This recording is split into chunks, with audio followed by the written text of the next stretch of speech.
Chers amis de la médiathèque Villa-Marie à Fréjus, vous êtes en compagnie de Béatrice Ress, présidente des Amis de langue française. Nous avions promis de vous parler du symbolisme, des rites païens et religieux autour de la fête des morts, donc ce que je m'entraîne à faire aujourd'hui. Je vous invite donc à réfléchir sur ce thème du symbolisme de la fête des morts, et je vais commencer avec une citation de Montaigne qui nous disait « Vivre, c'est apprendre à mourir ». Alors bien sûr, devant le choc, l'absurdité, le vide et la violence de la mort, l'être humain reste démuni. Position difficile qui appelle un mouvement, une réaction par l'intermédiaire du social et donc de la communication. Les rites funéraires sont communication verbale, non verbale, symbolique, physique, avec une transcendance par la médiation symbolique. Cette façon de ruser avec la mort, de faire passer le drame du plan réel au plan symbolique, fonctionne depuis des millénaires. Parler de la mort, c'est lui donner une réalité, c'est la sortir du grand vide. À force de produire et de reproduire rituellement des signes qui s'y réfèrent, un au-delà s'inscrit dans le prolongement du monde des vivants. La prière, la reproduction des gestes, la contemplation des images, la lecture des textes, la permanence des monuments construisent le rituel autour de la mort. Le thème de la mort a donné lieu à un foisonnement de travaux en anthropologie, en histoire, en sociologie. Il a même été suggéré de regrouper les études sur la mort autour d'une nouvelle science, la thanatologie. Notre nature animale a répondu aux 3 instincts fondamentaux. La survie physique, par la recherche de la nourriture, l'autodéfense contre les agressions et la reproduction de l'espèce. C'est ajouter nécessairement la question du rapport problématique qu'entretient l'homme avec la mort, amplifié à travers les millénaires, entraînant la naissance des religions et des civilisations. La pratique rituelle a dès le départ quelque chose de sauvage, de primitif ou d'indompté. Le rite prend son origine dans la rencontre avec le sacré. On pourrait dire qu'avec le développement de la pensée symbolique, nos ancêtres se questionnent à propos de la mort et du sens à donner à leur existence. Ils pratiquent dès lors l'inhumation de leur mort. Ils développent, grâce au langage et aux symboles, des mythes et des systèmes religieux qui assureront la mise en scène nécessaire à la reproduction et à la transmission de ce processus structurant. Le rite est un ensemble d'actes formalisés, expressifs, porteurs d'une dimension symbolique. Le rituel se reconnaît à ce qu'il est le fruit d'un apprentissage. Il implique donc la continuité des générations, des groupes d'âge et des groupes sociaux. Un contexte social est instauré au sein d'un dispositif caractérisé par son formalisme et un ensemble de pratiques normatives possédant une forte valeur symbolique. Le rite se fonde sur des termes existentiels, apaisement, assurance, protection, paix de l'esprit, sécurisation, participation, libération, remémoration, purification intérieure, guérison, autorisation, passage, maîtrise de soi, transformation, différenciation, reconnaissance, identification, résilience. Les rites ont pour fonction de montrer ce qui est caché. Ils mettent en acte une symbolique capable de donner un sens aux limites de la condition humaine, en simplifiant la pensée par des gestes universel et en connectant chacun par le biais des échanges avec une humanité commune, en solennisant des temps forts. La symbolique des rites funéraires constitue un langage qui exerce une action particulièrement complexe, à la fois par la suggestion, l'occultation, par la dramatisation et la dédramatisation, également par l'intégration et l'exclusion. La fonction du symbole joue au niveau affectif ainsi qu'à celui de l'intelligence proprement dite. Le rite est le plus souvent vécu avec les autres. Sa dimension communautaire l'emporte sur la dimension privée. L'homme, n'admettant pas l'anéantissement de soi, a tendu au-dessus de cette béance un filet fait de mythologie et de rites qui apporte une sorte de cohérence, sans cesse remaillée par les croyances, resserrée lorsque le doute menace, au besoin remplacée par une autre, au terme de déchirures qui ponctuent l'histoire des mentalités. Il s'agit en quelque sorte de circonvenir la mort, de la dépouiller de son absurdité primitive et brutale.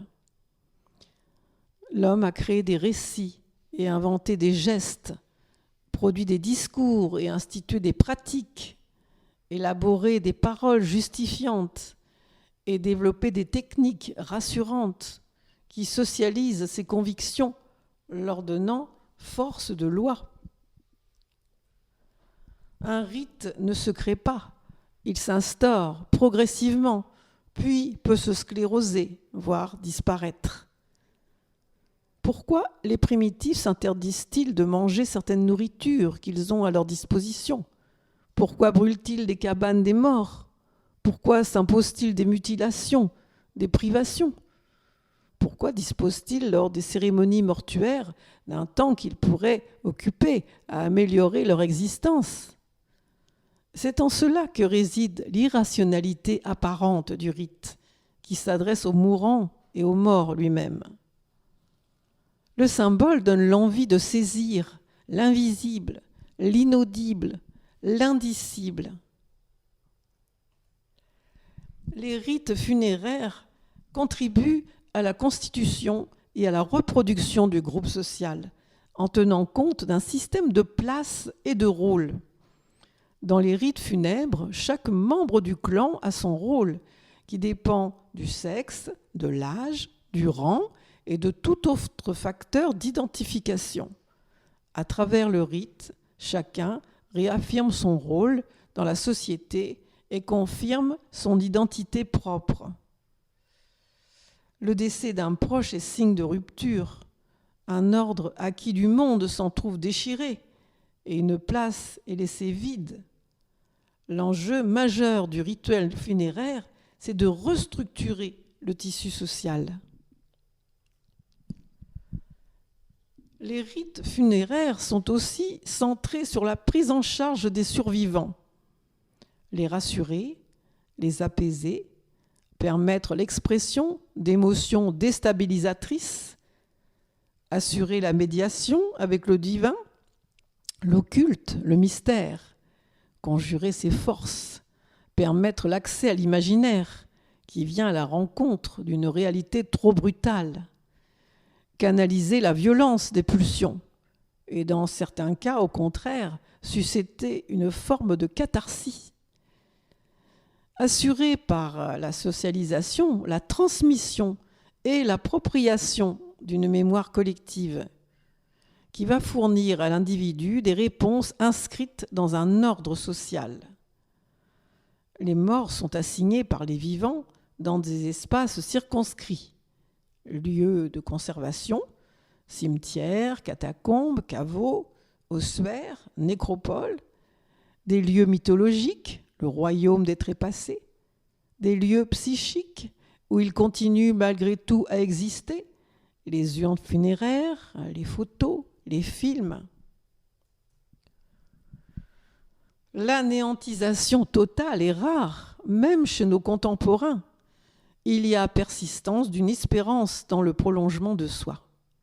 croyance qui s'appuie sur la foi dans les progrès de la science biomédicale qui arrivera un jour à stopper le vieillissement et à supprimer la mort.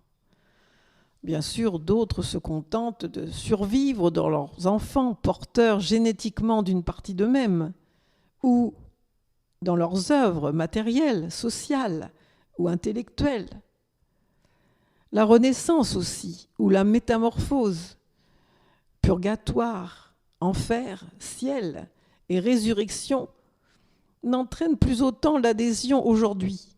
Par contre, la réincarnation connaît un regain de popularité, s'appuyant sur l'idée qu'une vie n'est pas une expérience suffisante pour définir la destinée éternelle.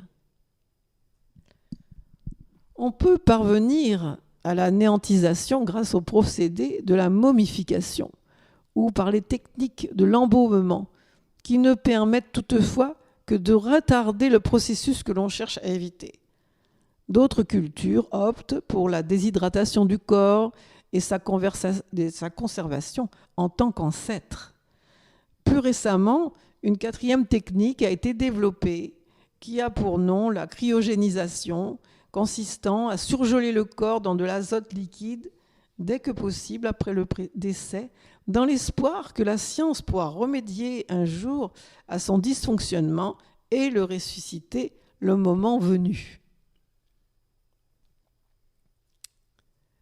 Le culte des morts se perpétue à travers les monuments qui leur sont consacrés. Les monuments individuels, rassemblés dans les cimetières, transforment ceux-ci en cités des morts, lesquelles entretiennent avec les cités des vivants des liens ambigus. Chaque société, avec sa culture funéraire propre, exprime son désir de pérennité.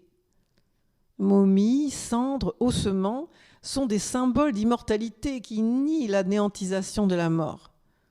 Sauf exception, toutes les civilisations s'efforcent de les conserver et de les honorer.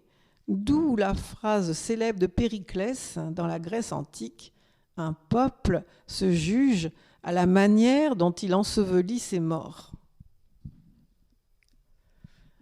Les cas où l'on refuse la sépulture à quelqu'un, ou ceux pour lesquels on s'en tient à l'utilisation de la fosse commune, sont liés soit à une volonté de punir, soit à l'impossibilité d'agir autrement.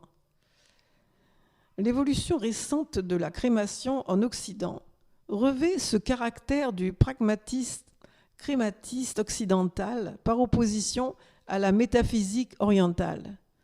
En effet, en Orient, la symbolique du feu est associée à la purification et à la libération.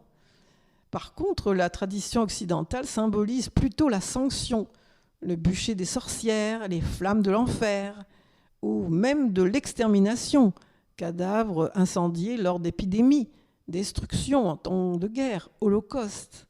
Alors, comment expliquer depuis peu la montée de la crémation en Occident ? Qu'est-il advenu des rites funéraires en Occident ?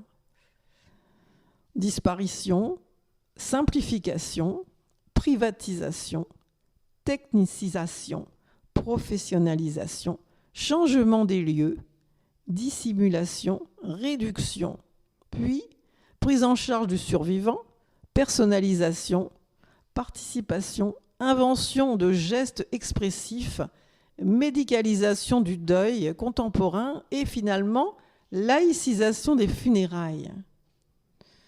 Disparition, car plusieurs étapes du rituel traditionnel n'existent plus.